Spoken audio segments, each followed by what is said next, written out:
What smart customers do to prepare their furniture to be moved? Okay, you hired a moving company, a moving company that's going to come in, put everything into the truck and move it over to your new location. All right, what you want to do and what smart customers are doing now is they're taking everything apart. So when we get there, the beds are already taken apart. The drawers are empty in the dressers, and sometimes they would even go as far as wrapping the dressers, so it's already shrink wrapped. This would save the mover a ton of time.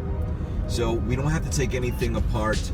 We don't have to wrap up the dressers or the nightstands.